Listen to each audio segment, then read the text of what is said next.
1장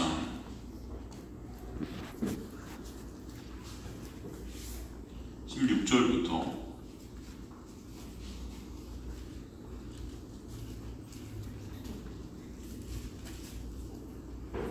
2장 5절까지 함께 공독하도록 하겠습니다. 갈라디아서 1장 16절부터 2장 5절까지 교독하도록 하겠습니다. 제가 먼저 16절 읽도록 하겠습니다. 그의 아들을 이방에 전하기 위하여 그를 내 속에 나타내시기를 기뻐하였을 때 내가 곧 혈육과 의논하지 아니하고 또 나보다 먼저 사도된 자들을 만나려고 예루살렘으로 가지 아니하고 아라비아로 갔다가 다시 다메섹으로 돌아가노라. 또 3년 만에 내가 게바를 방문하려고 예루살렘에 올라와서 그와 함께 15일을 머무는 동안 주의 형제 야곱 외에 다른 사도들을 보지 못하였노라. 보라 내가 너희에게 쓰는 것은 하나님 앞에서 거짓말이 아니로다. 그 후에 내가 수리아와 길리기아 지방에 이르렀으나 그리스도 안에 있는 유대의 교회들이 나를 얼굴로는 알지 못하고 다만 우리를 박해하던 자가 전에 말하려는 그 믿음을 지금 전한다 함을 듣고 나로 말미암아 하나님께 영광을 돌리니라. 14년 후에 내가 바나바와 함께 기도를 드리고 다시 예루살렘에 올라갔나니 계시를 따라 올라가 내가 이방 가운데서 전파하는 복음을 그들에게 제시하되 유력한 자들에게 사사로이 한 것은 내가 다름질하는 것이나 다름질하는 것이 헛되지 않게 하려 함이라. 그러나 나와 함께 있는 헬라인 기도까지도 억지로 할례를 받게 하지 아니하였으니 이는 가만히 들어온 거짓 형제들 때문이라. 그들이 가만히 들어온 것은 그리스도 예수 안에서 우리가 가진 자유를 엿보고 우리를 종으로 삼고자 함이로되 함께 있습니다. 그들에게 우리가 한시도 복종하지 아니하였으니 이는 복음의 진리가 항상 너희 가운데 있게 하려 함이라. 아멘. 하나님 아버지 감사합니다. 오늘도 진리 되신 예수 그리스도의 놀라운 사랑과 은혜를 여기는 주의 백성들이 깨닫게 하시며 더욱더 알아가게 하시며 그 복음으로 우리가 부인이 되어지고 온전히 주님만을 의존케 되는 귀한 역사가 이들의 인생 가운데 있게 하여 주옵소서. 이렇게 역사에 가실 것을 믿사오며 이천한 종은 가리시고 주님만 드러나게 하여 주옵소서. 감사드리며 예수 그리스도 이름으로 기도드리옵나이다. 아멘. 우리가 저번 시간에 굉장히 귀하고 아름다운 말씀들을 계속해서 나누고 또 오늘도 이렇게 나누게 될 것입니다. 우리 저번 시간에 나눈 말씀들 중에서 가장 기억나시는 말씀이 무엇입니까, 여러분? 혹시 저번 시간 수요일날 우리가 나눈 말씀들 중에서 기억에 선명하게 좀 새겨진 그런 말씀들이 있으셨나 제가 궁금해서 한번 여쭤봅니다. 어떤 말씀이 있었습니까? 혹시 어떤 말씀이 있었어요? 저와 눈길을 다 피하시네요. 어떤 말씀 기억에 남으셨어요 혹시? 다른 복음과 하나님 뜻이 기억에 남아요. 다른 복음. 예. 그리고 사람의 뜻. 사람의 뜻. 권사님께서 다른 복음이 있다 하는 것. 그다음에 하나님의 뜻, 또 사람들의 뜻. 예. 또 다른 분은 또 어떤 것이 나오셨어요? 수요일날 이 말씀을. 이틀 지나니까 다 까먹더라고요. 이렇게 말씀해 주셔도 상관없습니다. 뭐 한 3일 지나면 다 잊어먹게 돼 있어요, 그죠? 근데도 또 그럼에도 불구하고 하나라도 이렇게 남은 말씀들이 혹시나 있나? 택정이란 택정했다. 예, 택정하셨다. 예. 15절에 내 어머니의 태로부터 나를 택정하셨다. 또 은혜로 나를 부르셨다. 예정하셨다. 말씀. 감사하죠. 여러분, 어떤 사람들은 제가 저번 시간에도 말씀드렸지만 이 예정과 택정이 되게 걸림돌이 되는 분들도 계세요. 그죠? 저도 옛날에 그랬던 것 같고 또 어떻게 보면은 제 신학교에서 강의를 해도 우리 신학생들이 그런 것에 굉장히 걸려 있는 것을 보게 되죠. 결국은 저한테 막 주장을 하죠. 교수님, 제가 그래도 제가 선택한 거 아닙니까? 복음을 내가 받아들이지 않았습니까? 이렇게 저한테 막 우겨요. 그 복음을 받아들이게 하신 하나님의 놀라운 은혜인데 사실 그건 여전히 우리가 자존심이 살아남아서 나를 증거하고 싶은 거죠. 그렇지만 이 예정이란 단어, 이 택정함이란 단어는 참 조금 아까 우리 권사님 말씀하신 하나님의 뜻이죠. 뜻이고 하나님의 섭리고 하나님의 주권이고 이게 너무나 감사하고 저는 아름다운 단어라고 믿습니다. 사실 이 하나님의 예정함이 아니고 하나님의 어떤 특정함, 하나님의 택하신 이 놀라운 은혜가 아니면 하나님 앞에 올 사가 있을까요? 없을까요? 없어요. 왜요? 우리 인간들은 다 죄와 허물로 죽어있는 자들이기 때문에 우리 힘과 우리 노력으로 스스로 하나님 앞에 올 수 있는 자는 없어요. 우리 힘과 노력으로 복음을 받아들일 수 있는 힘이 우리에게 있을까요? 없어요. 여러분들이 복음을 받아들였다는 것 자체가 하나님의 놀라운 은혜임을 아시기를 소망합니다. 그러니까 사도 바울도 예수님 만난 후에 그 놀라운 역사를 조금씩 알아가게 된 거죠. 그러니까 모태 중에 내가 이미 하나님께서 나를 택하셨다 했지만 나아가서 은혜와 사랑을 더욱더 깨닫고 알아보니까 뭐예요? 이게 모태 중에 뿐만 아니라 창세 전에 이미 약속에 의해서 나를 하나님께서 이미 아셨고 택정하셨다. 이 사실이 깨달아지니까 서로가 서로를 바라볼 때 함부로 바라볼 수 있을까요? 없을까요? 이 세상의 관점에 이 율법주의 세상, 이 조건주의, 그죠? 인간의 어떤 성과에 따라서 평가받는 이 세상 속에서는 사람들을 다 그런 것으로 평가하면서 서로를 바라보지만 하나님의 창세전에 택하신 그 택하심 속에 있는 그리스도인들은 그 조건과 인간의 어떤 의지와 인간의 노력과 인간의 성과 이런 것들이 다 배제돼 버립니다. 하나님이 택하시지 않으면 안 되는 우리. 그렇기 때문에 너나 나나 그 하나님의 놀라운 예정하심과 은혜가 아니면 안 되는 자들이었구나를 알게 될 때 서로가 서로 어떻게 바라보게 될까요? 하나님께서 택하신 자라는 놀라운 은혜의 눈으로 바라보게 될 줄로 믿습니다. 이 진짜 거기서 우리가 겸손함이 드러나게 하시는 것이죠. 여러분이 이 예정하심과 이 택하심, 이 놀라운 섭리를 우리 마음속 깊이 조금씩 더 치유해 가실수록 서로가 서로를 바라보는 눈들이 달라질 줄 저는 믿습니다. 지금은 좀 못할지라도 우리 눈에 볼 때 지금은 좀 아닌 것 같을지라도 하나님의 놀라운 섭리 가운데 놓여져 있는 분이 바로 우리 형제 자매, 우리 공동체 안에 우리라면 언젠가 때가 되실 때 하나님께서 역사해 가실 것이다. 그것은 이미 창세 전에 하나님께서 세워놓으신 섭리 가운데 있는 자들이다. 그 눈으로 여러분 서로를 바라보시길 온전히 소망합니다. 그리고 그 눈으로 내 자신도 보게 하실 줄 믿습니다.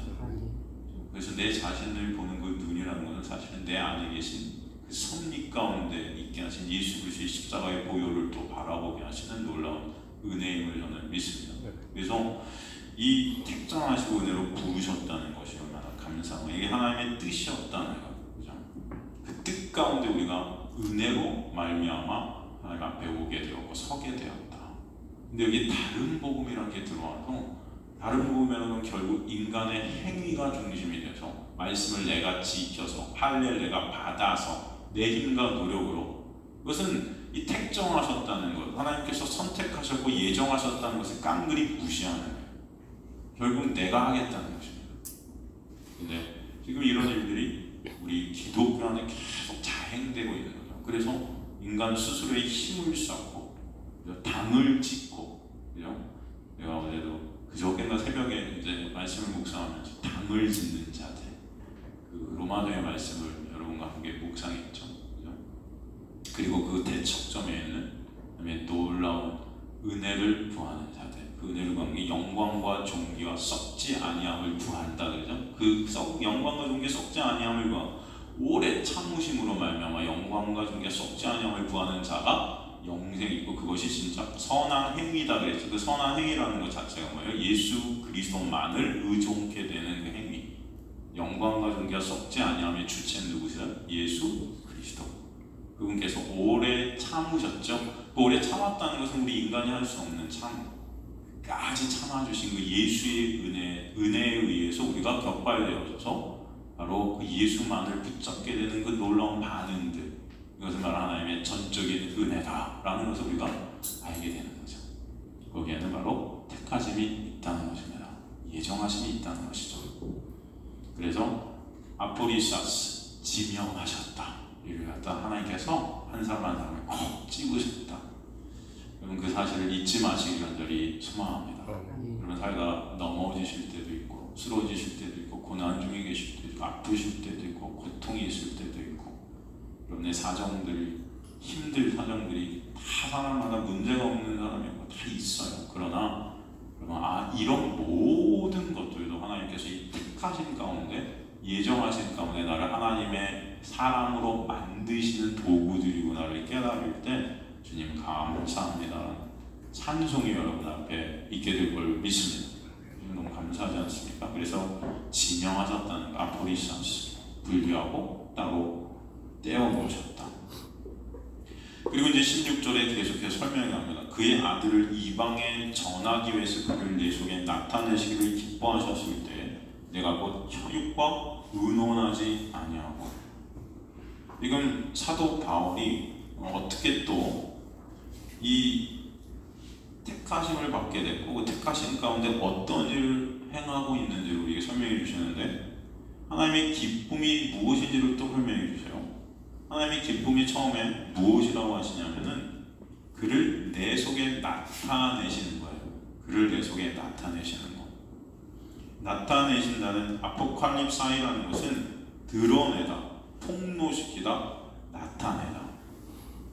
이방인에게 복음을 전하기 위한 전제 조건으로 먼저 바울이 예수 안에, 예수가 사도 바울 안에 있게 하신 것이죠.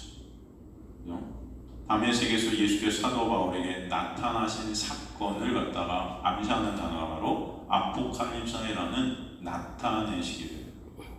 먼저 그 예수를 배우는 저와 여러분 되시길 간절히 소망합니다. 우리 안에 하나님께서 제일 기뻐하시는 것이 그 예수를 나타내시는 거예요. 여러분 안에 말씀을 통해서 예수를 보게 하십니다.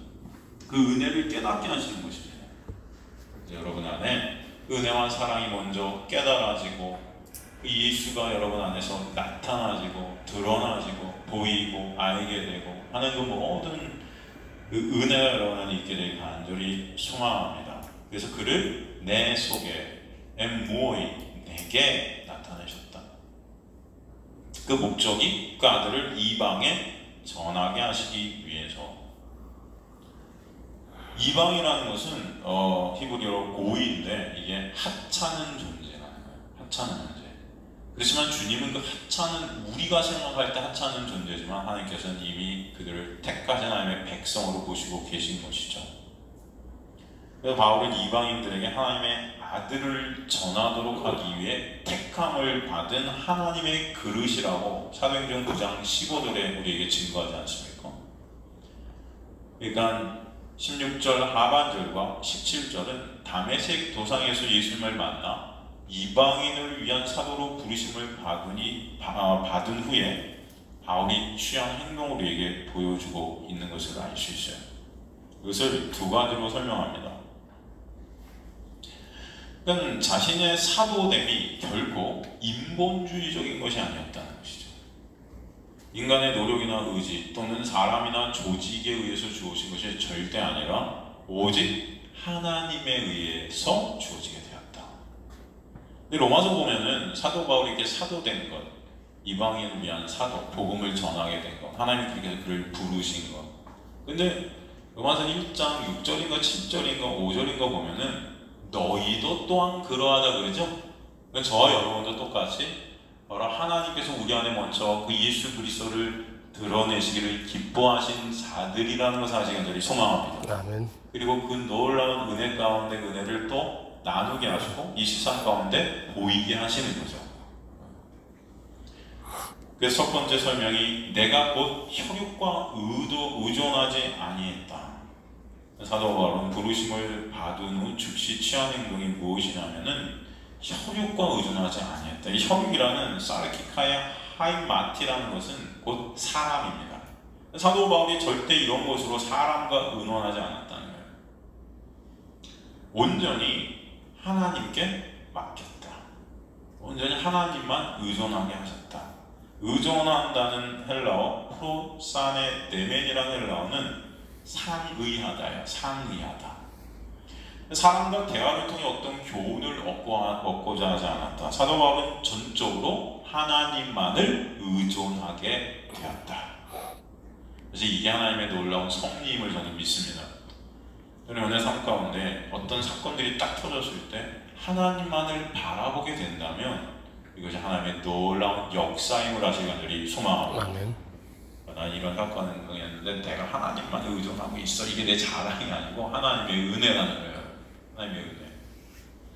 우리 삶 가운데 일어나는 모든 일이 모두 하나님의 주권 아래 있음을 깨닫게 될 때 여러분 진정 여러분의 마음이 평안을 누릴 수 있는 자가 될 줄로 믿습니다. 아멘.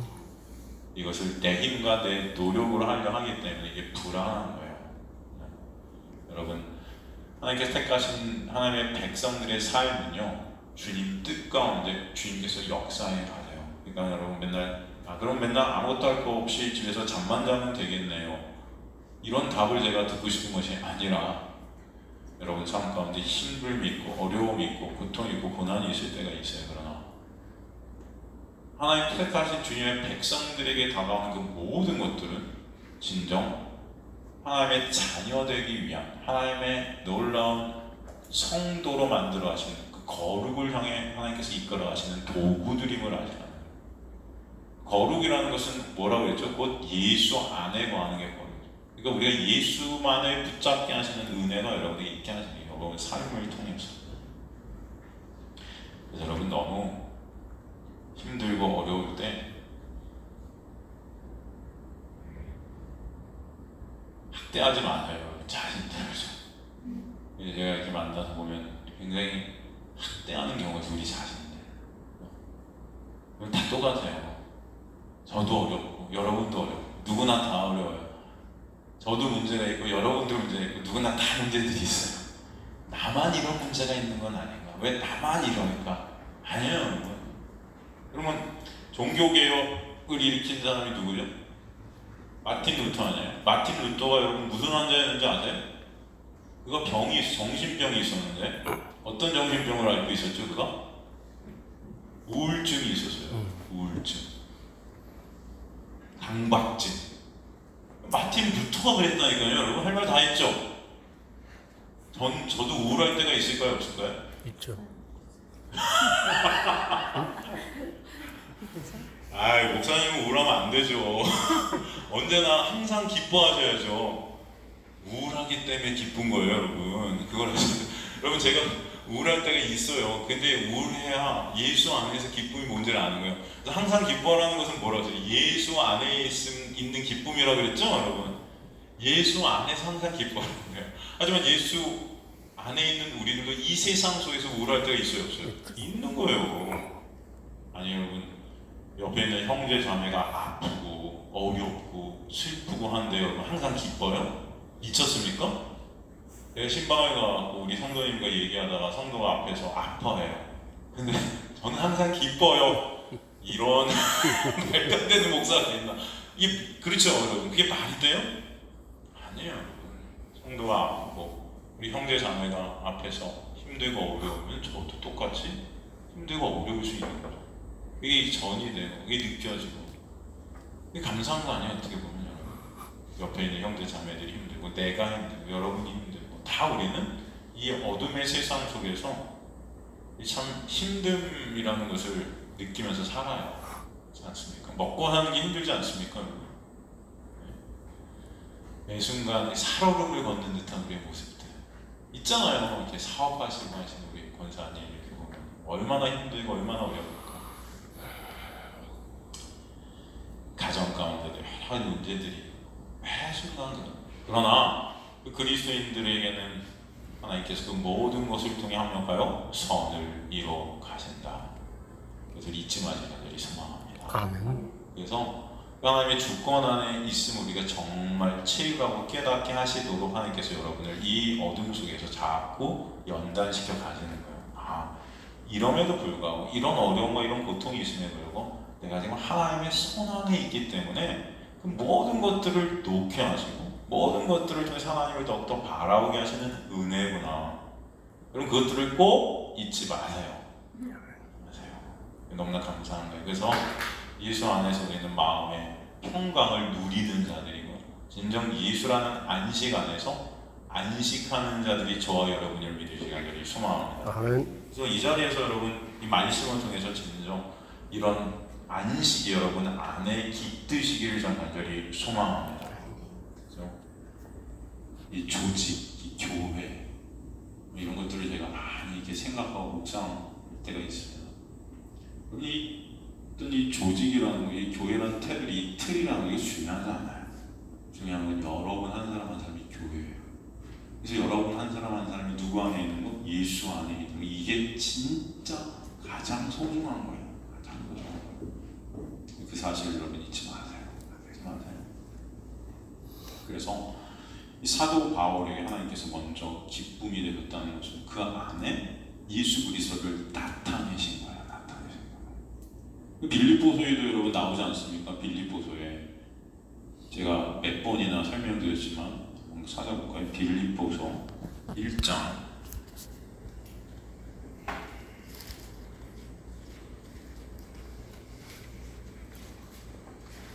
12절 보면은 형제들아 내가 당한 일이 도리어 복음 전파의 진전이 될 줄을 너희가 알기를 원하노라. 이러므로 나의 매임이 그리스도 안에서 모든 시위대함과 그 밖에 모든 사람에게 나타나시니 형제 중 다수가 나의 매임으로 말미암아. 그래서 매임이라는 건 사도 바울이 옥에 갇히게 된 것입니다.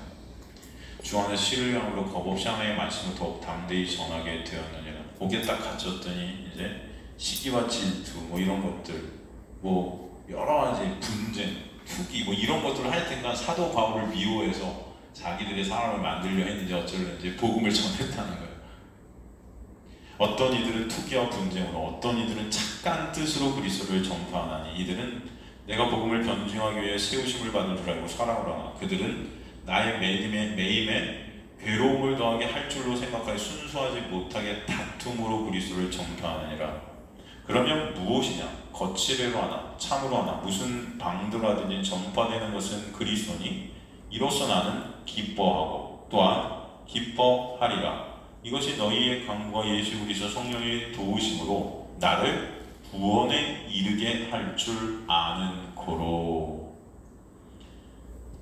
사도 바울이 옥에 갇혔는데 기뻐한다는 말을 두 번 쓰고 있잖아요. 첫 번째 18절에 보면은 무엇이냐? 거칠애로 하나 참으로 하나 무슨 방도로 하든 전파되는 것은 그리스도니 이로써 나는 기뻐한다.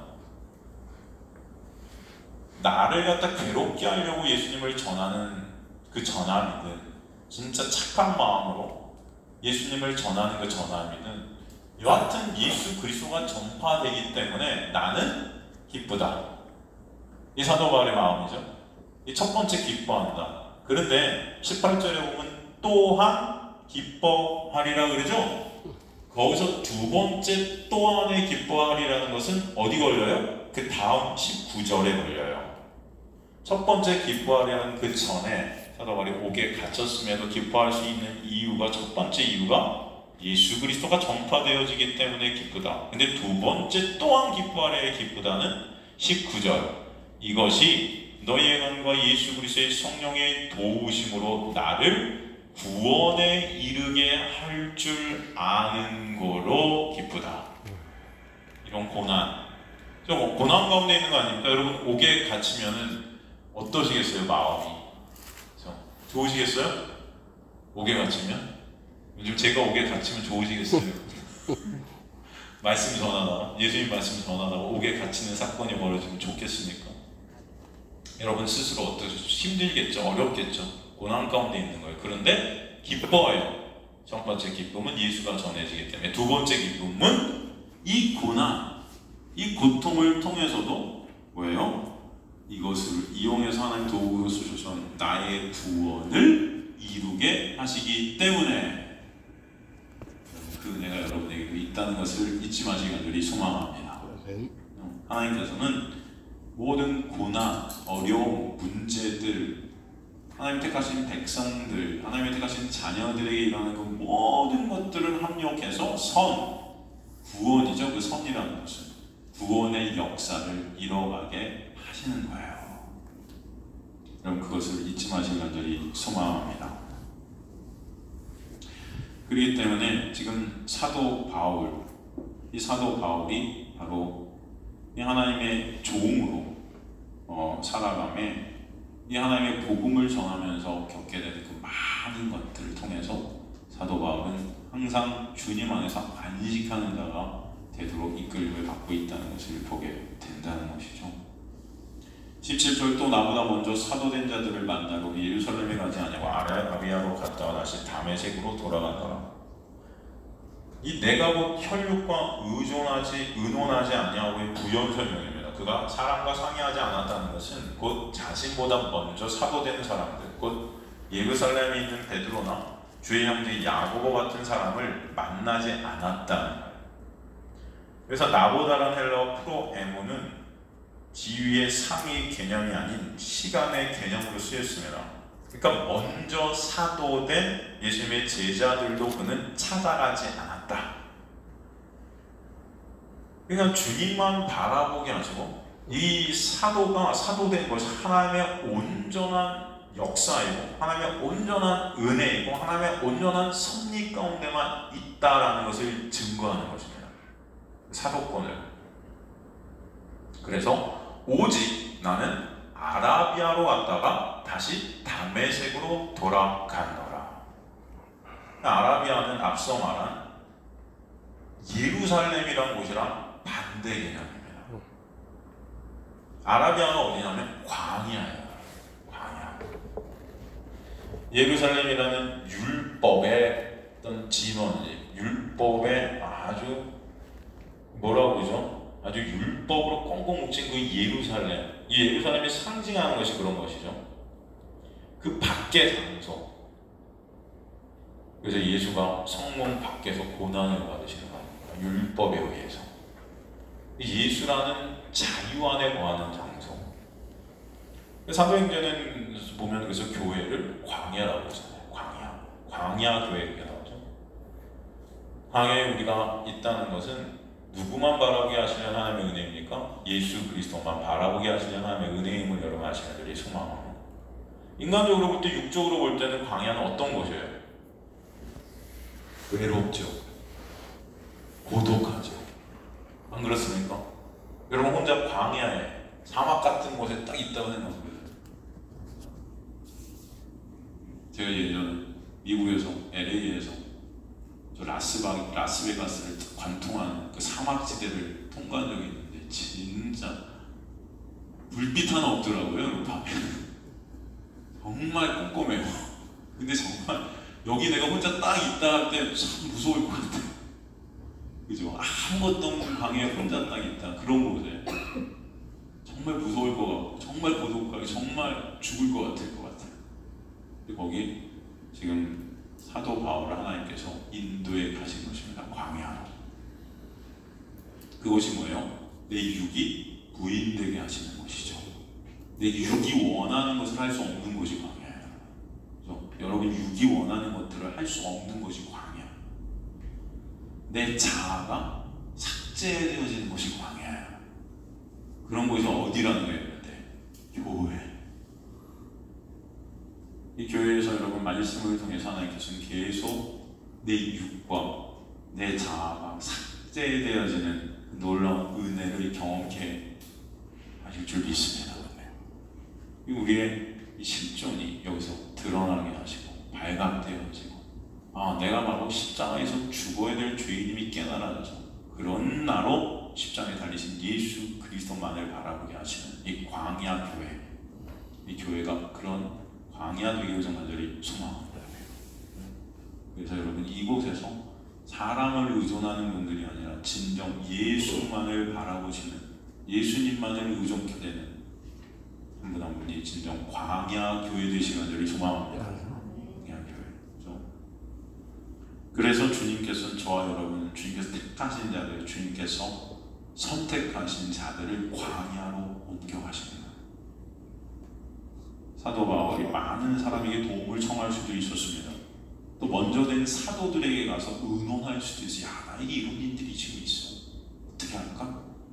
하지만 하나님께서는 그것을 막으시고 사실은 그를 광야로 움직여 가신 거예요. 그것이 은혜임을 하시는 들이 소망합니다. 그래서 이스라엘 백성이 광야 생활 중 드러난 것이 자신들의 실체예요.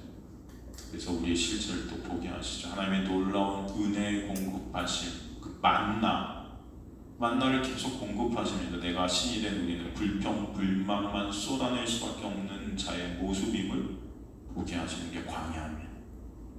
그래서 그들은 바로 1세대와 다 그 육이, 1세대는 육을 상징해 우리 육이 죽임을 당하는 거죠.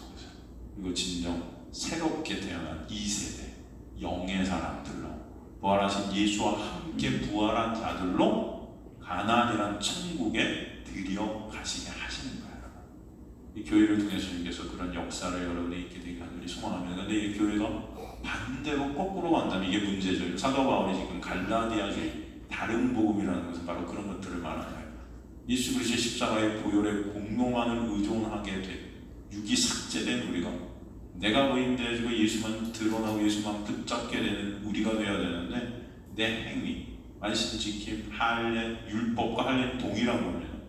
이 동일한 율법 지킴, 할례 받은 이런 어떤 내 행위를 통해서 예수 그리스도만을 붙잡지 말고 내 행위를 붙잡고 있는 이 다른 복음, 우리는 거기서 예수를 보지 못하는 거죠.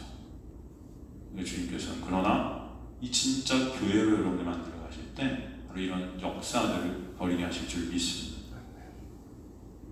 그래서 예수를 우상으로 삼는 우리들이 진정 광야 가운데 죄인 중에 괴수인 나를 보게 하시고, 내가 죄인 중에 괴수임을 깨닫는 은혜를 입게 될 때 그 어떤 것도 우리는 정죄의 대상이 되지 못해요. 내가 제일 나쁜 인간임이 깨달아진 이 인간은 절대 선악 구조 속에서 그 구조의 판단이 남이나 나에게 되지 않게 되는 좌절이 있게 하시는 거예요. 내가 죄인 중에 괴수임이 자각이 되면 비교 의식이 사라지게 됩니다. 거기서 절망이 사라지게 하시는 거예요. 여러분의 인간이 절망이 있는 줄 아세요?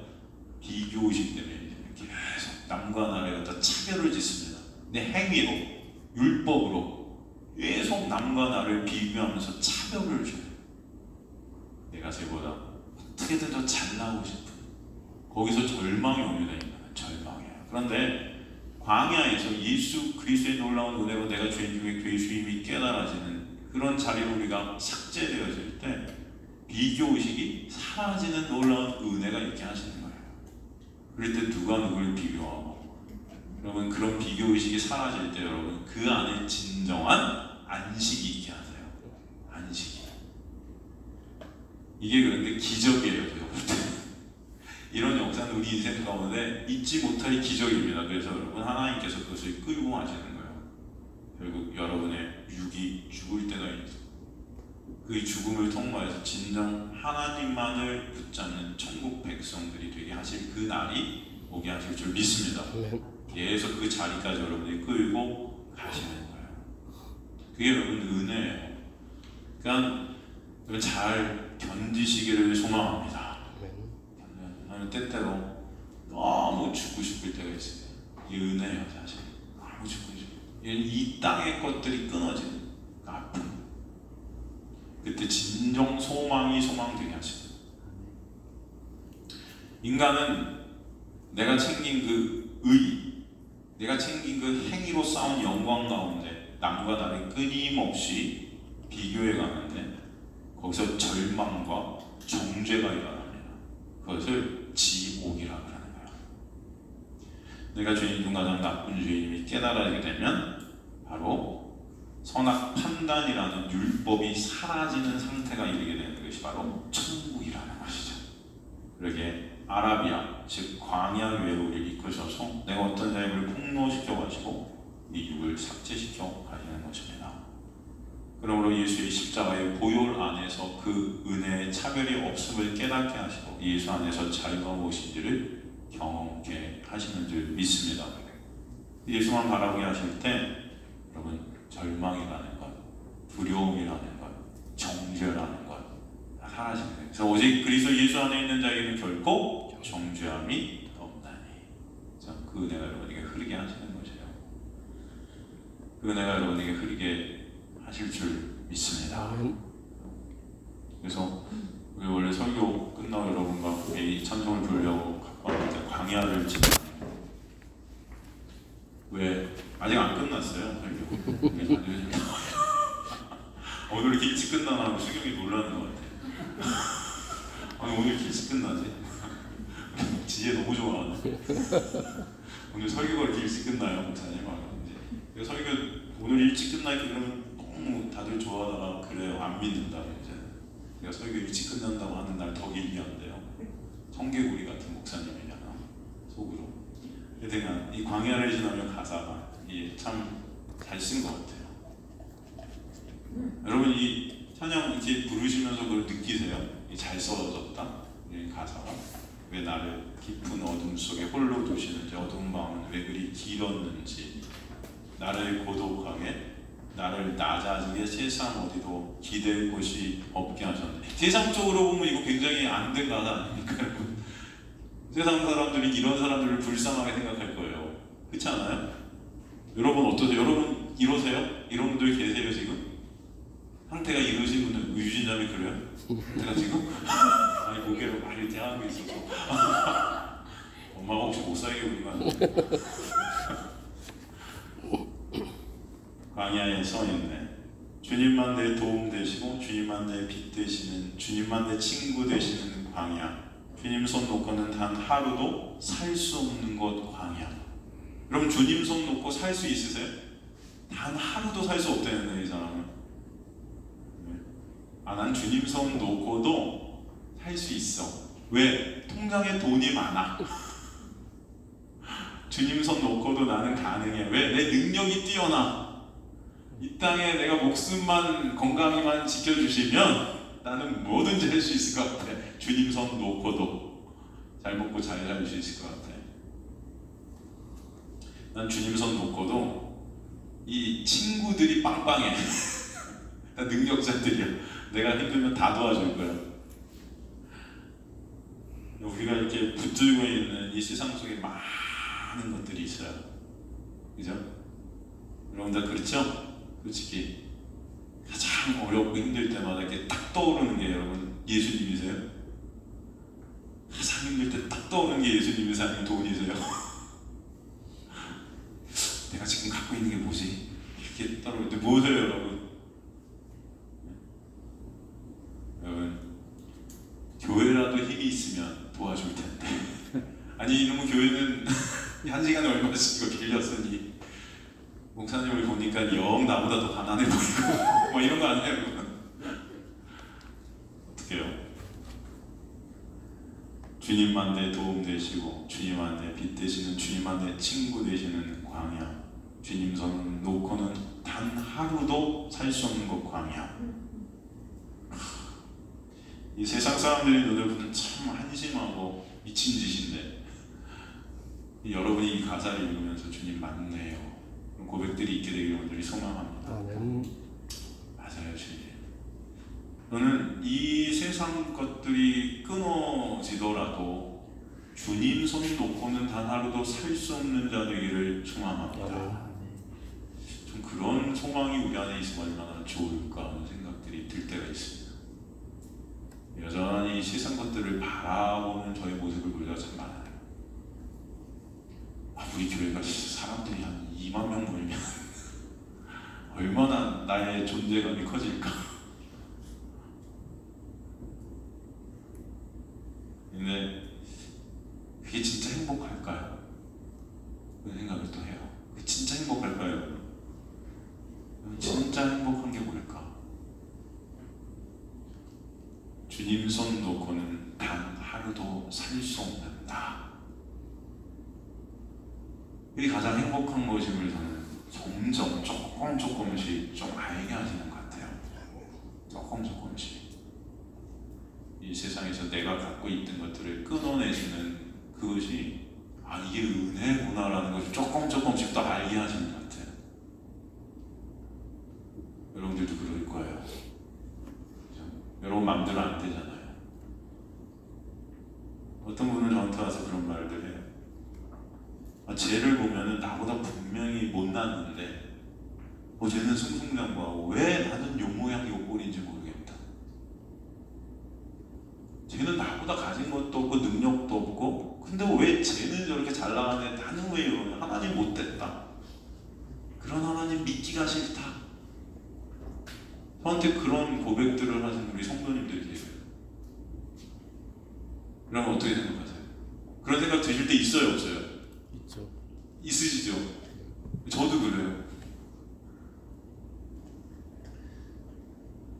저는 진짜 기적이 무언가 이렇게 생각해 보니까 그런 상황 속에서 주님 참 감사합니다 라는 그 고백이 조금씩 터져나오게 하시는 거, 이게 정말 은혜인 것 같아요. 저와 여러분이 그런 은혜 가운데 있게 되길 간절히 정말 소망합니다. 그래서 예수 그리스도의 십자가의 보혈, 야, 그거로 정말 그거 아니면 나는 존재할 수 없는 자구나. 주님 그거 꼭 붙잡게 해 주시기 위해서 다른 거 끊어가실 때 잘 견디게 해주세요. 기도가 우리에게 있게 되길 간절히 소망합니다. 잘 견디게 해주세요. 여러분 잘 견디십시오. 아멘. 그냥 저는 여러분에게 예수 믿으면 뭐 물질의 복, 건강의 복, 뭐 일치월장, 무병장수, 만사형통의 복을 주실 줄 믿습니다. 이런 뻥을 못 써요.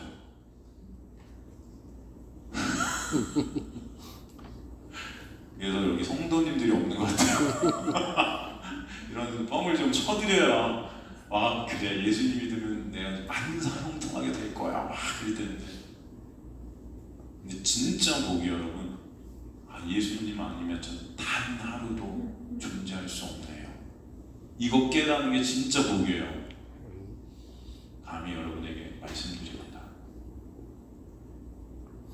그게 바로 주님의 놀라운 은혜로 다시 태어난 주님의 백성임을 믿습니다. 그렇죠? 오늘 사도 바울은 사실은 잘 나가던 자였는데 하나님의 그 택하심 속에서 자기가 세상 속에서 잡고 있었던 이 모든 것들을 다 놓게 된 거죠.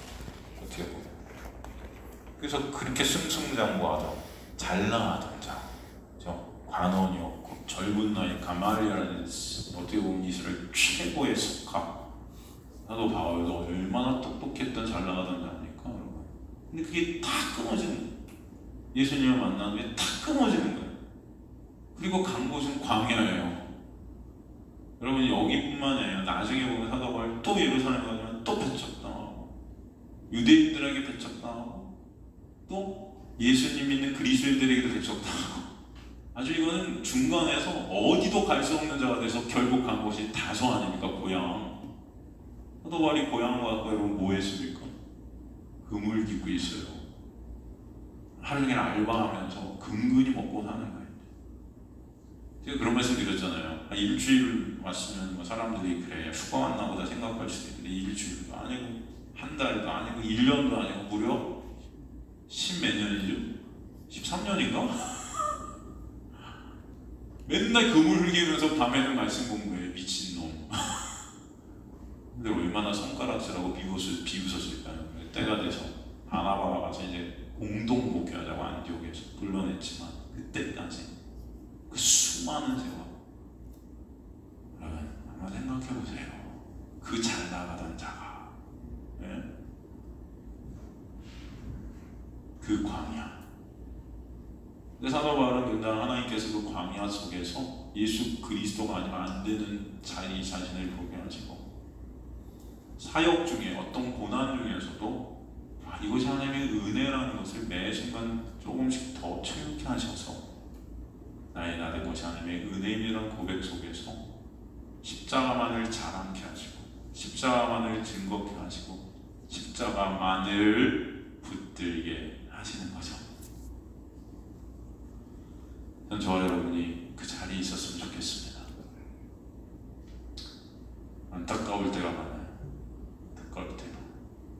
우리 청년들, 우리 성도님들 진짜 저는 예수 그리스도 그 놀라운 십자가만이 자랑되시는 저런 되시는 분들이 소망합니다.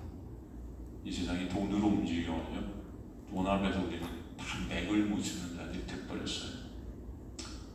전 여러분의 가치가 진정 돈이 아니라 진정 이 세상의 어떤 것도 아니라 예수의 보혈, 예수의 십자가, 예수만 되시기 간절히 소망합니다. 그 길을 우리가 걸을 수 없기 때문에 성령께서 우리 안에서 걷게 하시는 거죠. 택한 자들. 그래서 감사한 거예요, 여러분. 그래서 주님께서는 오늘도 이 사도 바울 안에 먼저 나타나시고 또 그 누구도 만나지 않고 아라비아로 가서 다시 다메섹으로 돌아가게 하셔요. 그 다메섹 가운데, 그죠? 예수 그리스도의 그 놀라운 은혜와 나를 더욱더 채우게 하시는 것이죠. 18절 9에 3년 만에 내가 게바를 방문하고 예루살렘에 올라가서 그와 함께 15일 머무는 동안 주의 형제 야고보의 다른 사도들을 보지 못했다. 왜 15일 동안 베드로 또 야고보만 만났을까? 그리고 왜 다른 사도들을 만나지 않아요? 그를 통해서 진정 예수 그리스도를 조금 더 알고 조금 더 깨닫기를 원했던 하나님의 그 놀라운 섭리 가운데 있었다. 보라, 내가 너에게 쓰는 것은 하나님 앞에서 거짓말이 아니로다.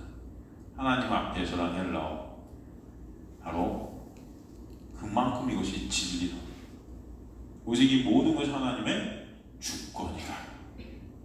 하나님의 놀라운 은혜로 바울이 사도권을 맹세 형식으로 변호하고 있는 것을 우리에게 보여주십니다. 그래서 거짓 교사들의 가르침에 빠진 너희가 진정 이 진리 가운데로 다시 돌아와야 된다는 것을 역설하는, 그 은혜가 여러분에게 있게 하실 줄 믿습니다. 그 후에 내가 수리와 길리기아 지방으로 이르렀으나 그리스도 안에 있는 유대의 교인들이 나를 얼굴로는 알지 못하고 다만 우리를 박해하던 자가 전에 멸하려던 그 믿음을 지금 전한다함을 듣고, 그래서 전한다는 유앙겔리제타이라는 헬라어는 현재 시제로 지속적인 행위를 나타내는 거예요. 지속적인, 그러니까 사도 바울의 복음 전함이 한 번, 뭐 2회적 아니면 뭐 가끔 있었던 게 아니라 지속적인 것이었다. 여러분, 이 복음이라는 것은 세상적으로 볼 때 전혀 유익이 되지 못합니다. 그러니까 이것을 세상적으로 굉장히 유익으로 삼기 위해서 뻥들을 치고 있는 거예요. 예수 믿음 만사형통이 된다는, 무슨 뭐 일치월장을 한다는, 뭐 부병장수를 한다는. 왜? 그래야 복음이 유익이 세상적으로 될 거 아니에요. 육적으로. 그래야 사람들이 올 거 아닙니까? 근데 이 복음은 세상적으로 유익될 것이 없어요. 그래서 많은 사람들이 복음을 부끄러워했습니다.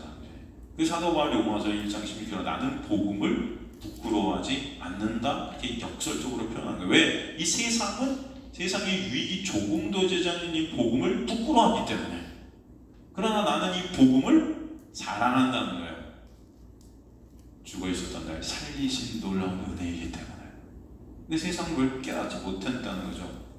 그렇기 때문에 사실은 이 복음을 갖다가 증거하는 것 자체가 여러분 힘들겠어요? 어렵겠어요? 어렵죠. 왜? 세상은 이것을 갖다가 부끄러운 것으로 생각하니까요. 부끄러운 것으로 세상 사람들이 인식하고 있는 것들을 여러분이 전한다고 생각해보세요. 이게 쉽겠어요? 세상 사람들도 가치로 여기는 것들을 여러분이 전할 때 그것이 좋죠. 그죠? 야, 이거 하면 돈 많이 벌어. 한번 너도 나 따라해봐. 그러면 야, 가치가 되니까 할 거 아니에요. 그런데 전혀 도움이 안 돼, 이건. 지금 그러잖아요. 왜 나를 깊은 어둠 속에 홀로 두시는지. 야, 예수님 믿으면 나를 깊은 어둠 속에 홀로 두신대. 야, 이거 예수 믿죠? 네? 어두운 밤은 왜 그리 길었는지. 야, 예수님 믿으면 어두운 밤이 길대. 이거 예수 믿죠? 누가 믿어요? 미쳤냐? 나는 낮이 좋지 밤이 싫어. 나는 고독함이 싫어. 근데 예수 믿으면 고독하게 하신다고? 안 믿어! 나 그 예수. 그럼 이게 되는 게 세상 아니에요. 안 그래요, 여러분? 그런데 주님께서는 그런 복음을 한 번, 두 번도 아닌 계속해서 사도 바울을 통해서 전하게 하셨다. 그가 그 복음을 전할 때 고난이 그에게 매 순간 닥쳤다. 그런데도 그 복음을 사도 바울은 놓지 않고 계속 복음만 전하는 거예요. 예수만. 이게 사도 바울의 능력일까요? 아니죠. 사도 바울 안에서 역사하시는 성령의 놀라운 역사임을 저는 믿습니다. 저도 강하게 보는 것 같아요. 저도. 여러분, 제가 처음에, 아까도 우리 권사님과 식사하면서 그런 얘기를 했는데, 제가 처음에 처음에 사역했다는 데가 저 천안 아산에 있는 예박교회란데요. 여러분 인터넷에 예박교회 딱 치시면요, 문당만 3,000석이에요. 그리고 500석짜리 예배당이 4개가 나오고요. 그리고 150석짜리 예배당이 또 4개가 나옵니다. 그 안에 다 있는 거예요. 5,000평. 교회 건물만 5,000평. 엄청나죠, 여러분? 거기서 저는 왕같은 대접을 받았습니다. 정말 여러분, 전 거기 담임이 될 수도 있었을 거예요. 저 전도사로 힘할 때 차가 나왔어요, 저한테. 차가 나오고 카드가 나왔어요, 카드. 여러분 아세요? 카드? 마음대로 쓰라고. 물론 솔직히 마음대로 안 썼습니다. 왜냐면 그것이 저는 좋지 못하다고 생각이 들기 때문에 안 썼죠. 하지만 그만큼 대접은 받았다는 걸 여러분들 말씀드려요. 그게 1년을 먼저 사역하는 동안 제 마음대로 뭐 엄청난 대접, 제가 가는 왕 같은 대접을 받았다니까요. 제가 무슨 사역이 있어서 저 멀리 가잖아요. 성도들이 버스 대절해서 저를 응원하러 따라와요. 그래서 우리 전도사님하고 막 프랭카드 부르고 막 이런 거예요, 여러분. 이게 내가 왕이야, 이러면서. 근데 그 교회는 율법주의 교회였어요. 열심히 하나님을 섬기면 그러니까 사람들이, 여러분 거기 성도들이 얼마 안 됐는데 연봉이 억대였어요. 억대. 근데 그들이 헌금이 자기 연봉의 80%를 다 헌금을 했습니다. 그래서 250억짜리 교회를 지은 거예요. 빚 없이. 빚 없이 250억. 대단하죠, 여러분? 몇 명이 지은 줄 아세요? 누구?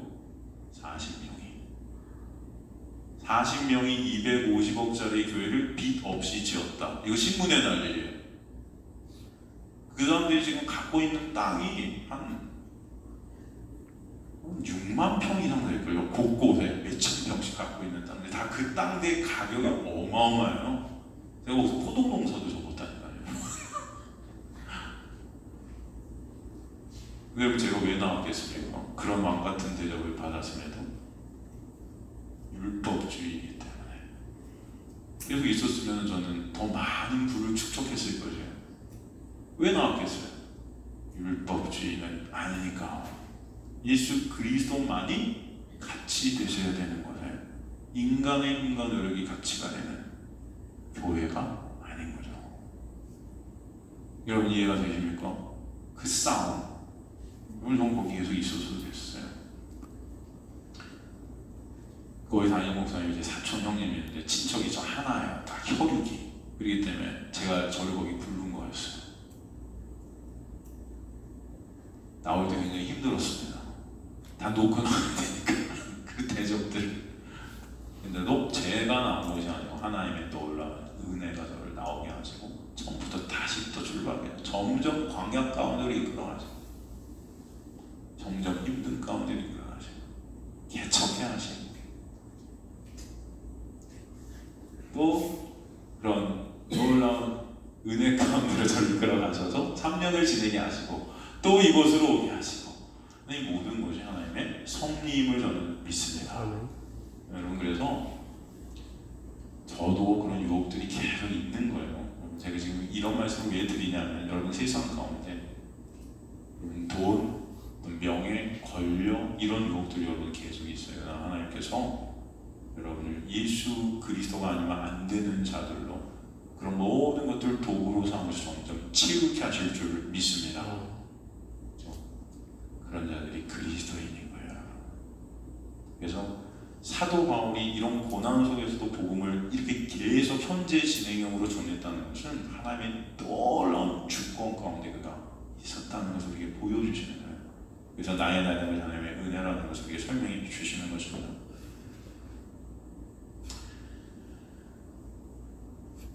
그래서 주님께서는 고린도전서 1장 8절 9절 사도 바울의 삶을 통해서 그런 고백을 하시지 않습니까? 고린도후서 1장 8절 9절 형제들은 우리가 아시아에서 나오는 환난을 얻어보기를 원하지 아니하니 힘에 겹도록 심한 고난을 당하여 살 수만까지 끊어지고 우리는 우리 자신이 사형선고를 받은 줄 알았으니 우리로 자기를 의지하지 말고 오직 죽은 자를 다시 살리시는 하나님만 의지하게 하시니라. 누구만? 하나님만. 우리 청년들도 마찬가지예요. 정말 하나님만 의존하는 청년들 되시기를 소망합니다. 하나님만 의존하는 청년들. 이 세상의 노예들이 되지 않게 하기를 소망합니다. 돈의 노예, 권력의 노예, 다 이것들 때문에 다 이거 쌓으려고 아둥바둥되고, 여러분 진정 예수 그리스도만을 의존하셔서 이 세상 가운데 당당히 서시길 간절히 소망합니다. 그 어떤 것도 여러분을 흔들지 못하는 예수 안에서의 자유가 무엇인지를 좀 드러내시는 청년들 되시길 주님의 간절히 축원합니다. 여러분 그러셨으면 좋겠어요.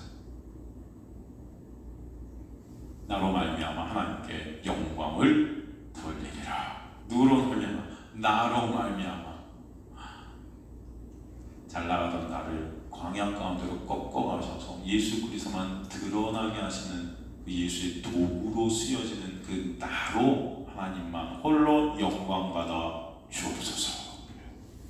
여러분 이 세상은 엄청 빠른 것 같아요. 그렇죠?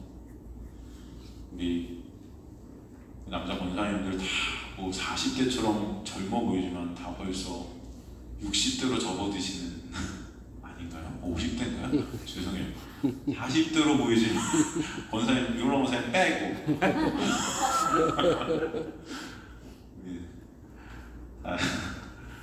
우리 인생 이제 얼마 안 남았습니다.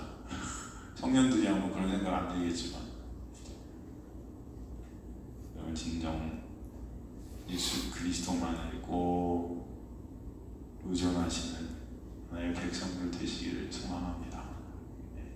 얼마 안 남았습니다. 매 순간순간 그렇게 주님께서 가게 하실 줄 믿습니다.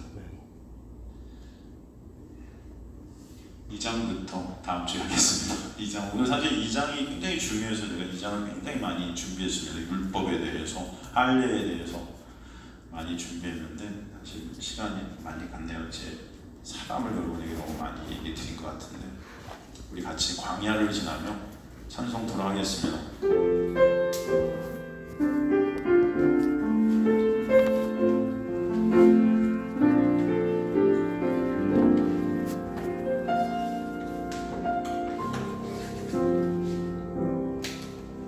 왜 나를 깊은 어둠 속에 넣어두시는지, 어두운 마음 왜 그리 길었는지, 나를 고독하게 나를 낮아지게 세상 어디도 기댈 곳이 없게 하셨네.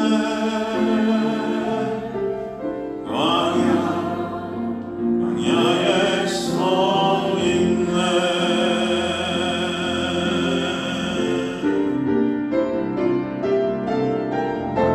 주님만 내 도움이 되시고, 주님만 내 빛이 되시는, 주님만 내 친구 되시는 광야. 주님 손 놓고는 단 하루도 살 수 없는 광야. 광야에 서 있네.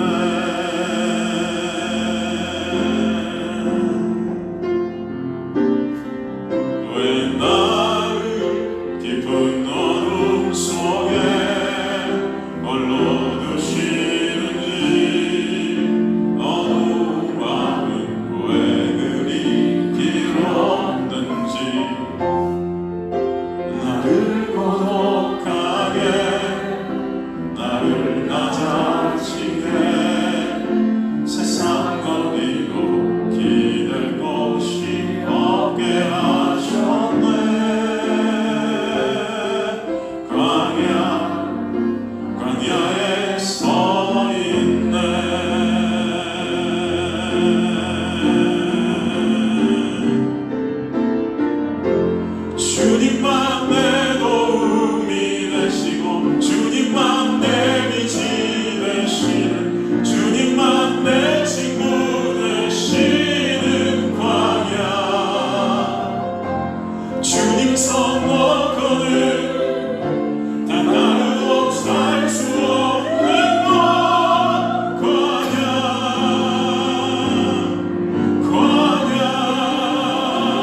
아멘.